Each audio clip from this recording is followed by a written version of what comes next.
तो hello everyone, welcome to a new video. I hope आप सब लोग बहुत अच्छे होंगे। जो आज की वीडियो रहेगी वो रहेगी हेडफोन की पोजीशनिंग के बारे में, यानी कि जो हेडफोन की रॉन्ग पोजीशनिंग होती है किस तरीके से आपके मेन एग्जाम में जाके बैड इंपैक्ट डालती है, सिर्फ आपके इंडिविजुअल स्कोर पे नहीं बल्कि ओवरऑल स्कोर पे भी। और सही पोजीशनिंग क्या रहनी चाहिए हेडफोन की, मैं वो भी आपको बताऊंगा। तो वीडियो की स्टार्टिंग में मैं आपको एक चीज बता देता हूँ, ऐसा नहीं है अभी हेडफोन की पोजीशन सही कर लेने से आपकी स्पीकिंग 60 से 70 चली जाएगी, 70 से 80 चली जाएगी। उसके लिए तो आपको अपनी परफॉर्मेंस ही सही करनी पड़ेगी। लेकिन जो बच्चे का लेवल 80 वाला है वो 70 पे ना चले जाए और 70 वाला बच्चा 55-60 पे ना रह जाए, तो इसके लिए हेडफोन की पोजीशन बहुत इंपॉर्टेंट है।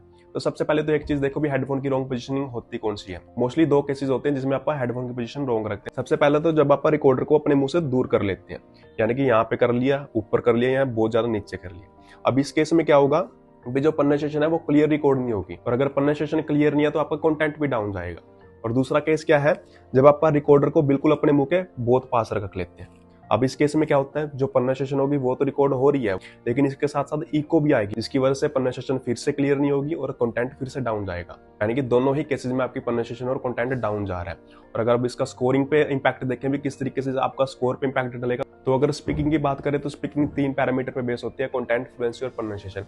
लेकिन कंटेंट तो चला जाता है दूसरे मॉड्यूल में, जैसे रीडिंग और लिसनिंग में, और स्पीकिंग में बचती है सिर्फ दो चीजें, फ्लुएंसी और प्रोनाउंसिएशन। यानी कि ये दोनों चीजें आधा आधा रोल प्ले करती है आपकी पूरी स्पीकिंग में। ये मानकर चलो 80 नंबर की स्पीकिंग होती है ना, क्योंकि 10 नंबर तो आपको मिनिमम मिलते ही है स्पीकिंग में, यानी कि 80 नंबर की स्पीकिंग में 40 नंबर की प्रोनाउंसिएशन होती है।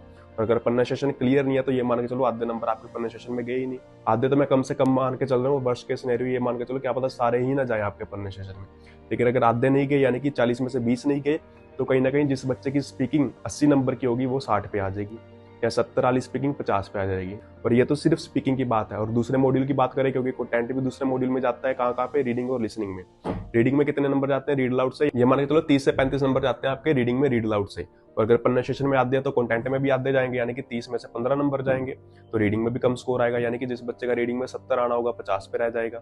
और अगर लिसनिंग की बात करें तो लिसनिंग में कितने नंबर जाते हैं, 40 नंबर आपके स्पीकिंग से जाते हैं। कहाँ से, रिपीट सेंटेंस, रीटेल लेक्चर और आंसर शॉर्ट क्वेश्चन, इन तीनों के मिला के आपके 40 नंबर लिसनिंग में जाते हैं। और अगर प्रोनाउंसिएशन में आधे नंबर है तो यहाँ पे भी आधे नंबर जाएंगे कंटेंट के। तो यानी कि जिस बच्चे की लिसनिंग भी 70 नंबर की आनी होगी ना ऑन एन एवरेज, वो बच्चा कितने पे रह जाएगा, सिर्फ 50 पे रह जाएगा। अगर ओवरऑल की बात करें किस तरीके से 20 स्पीकिंग से कम हो रहे हैं, 15 रीडिंग से और 20 ही आपके लिसनिंग में, तो कम से कम ये मान के चलो ये 10-15 के बीच में ओवरऑल ठहरता है। यानी कि 10-15 नंबर के बीच में आपका ओवरऑल स्कोर डाउन होगा। तब ये चीज देख लो हेडफोन की इंपॉर्टेंस कितनी है आपके सिर्फ मेन एग्जाम में जाके। और अब आपको ये तो पता चल गया भी हेडफोन की रॉन्ग पोजीशनिंग क्या है। अब सही पोजीशन देख लो भी किस तरीके से अपने को हेडफोन की सही पोजीशन रखनी चाहिए अपने मेन एग्जाम में। सिर्फ मेन एग्जाम में नहीं बल्कि जब आप डेली बेसिस पे प्रैक्टिस कर रहे हैं या इवन यहाँ पे भी मौका दे रहे हैं, तो वहां पे पोजीशन क्या रहनी चाहिए हेडफोन की। हमेशा इसको अपने लिप्स के पैरेलल रखो, ना तो बहुत ज्यादा ऊपर ना बहुत ज्यादा नीचे, सिर्फ अपने लिप्स के पैरेलल रखो।